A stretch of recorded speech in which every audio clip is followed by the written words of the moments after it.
So, adutin ang Kuya Kanyami, maraming nagsabi sa amin, andyan na nga si Presidente, bakit hindi pa kayo pumunta? But on our part, we were never informed.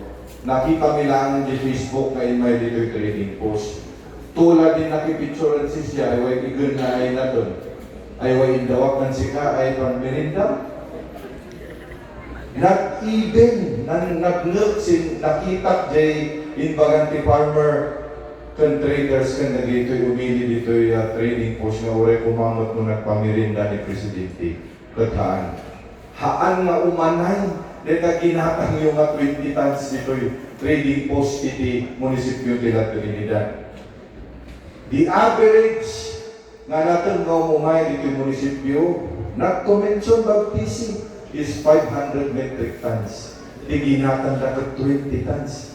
That only represents 4% of the daily average pa na mailaklako dito yung trading post. We want more than from our President. We want more from our Department of Agriculture. You should listen to your people. Apay urahin nyo pa lang apang kami at rally dito Manila. Santuda kayo dun, santuda kami dun dun. Apay urayan na tayo kapag tayo gratis sa Manila?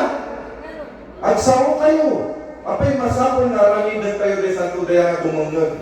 Handa nag-arami kay justify na mga ibaba iti presyo, iti karos na pag-import na. Importation is never answer to the problem. Iti adda kayo sa probinsya as the PCL ex-officio board member, nag-aramid tayo di resolution iti. Inayaban tayo di Department of Trade and Industry, inayaban tayo di Department of Agriculture. Our challenge to them is, why can you not regulate the prices of vegetables here in the province of Benguet or in the Cordillera in general? Tikunan kanyak PDTI, we cannot because vegetables are highly perishable goods. Amoyokin mga kanya na apay nga iti galunggong, ma-regulate yung presyo. Highly perishable ba iti galunggong? Amoy yung ingaga ni DTI, DA di apan mo kasao. Apang ko kinasaw ti DA pa sa damot ng kanya ni DTI.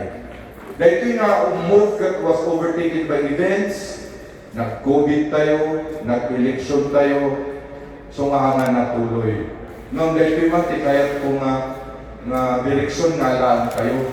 We should move for the regulation of the prices of vegetables. Apay, basic goods dito, basic necessity. Ma-determine tayo mag production cost. Apay din nga handa mag-determine iti umanay na presyo tapos ang maliugi ni farmers and traders. So nga pangasyo, haan po mga sumarsargan dito Baka normalize kumanin iti presyo ba't sumargan tayo? No. This should be a continuous movement. Hantay mo itultulok nga mangyari kumanan. Pag titinulungan tayo. So masalamat iti traders dito'y tayo na-organize yun dito'y prayer vigil. We should not discount the power of prayers. Ikararag tapulata ay mag-intervene si Apo Diyos ng problema tako. But of course, we have to do our part. Mangkaraw tako as tao. At ikabalin ay kung manakararag tako, wag tako man sa di baganin Apo Diyos. We should do our part. Mangkaraw tako. And doing this is doing our part. So nga, datako, tuloy pa ko ay mangkararag ng handa yung na sumardan nga kuti tapno mangnagda tayo iti Office of the President, Department of Agriculture. We do not need importation. That is not the answer to the problem of our farmers. You should do more. You are tapping a lot of researchers doing scientific studies. Amoyo di data, amoyo di problema, amoyo magiging apay nga yung aramidan. Isumanti yung ngayon dito Benguet, deta pa-research yung solution, isumanti ang kayo. Again, we do not need importation.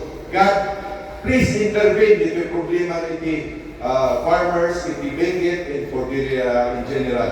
Ni Apo Diyos nga kanayon, ikumuyog ka natin.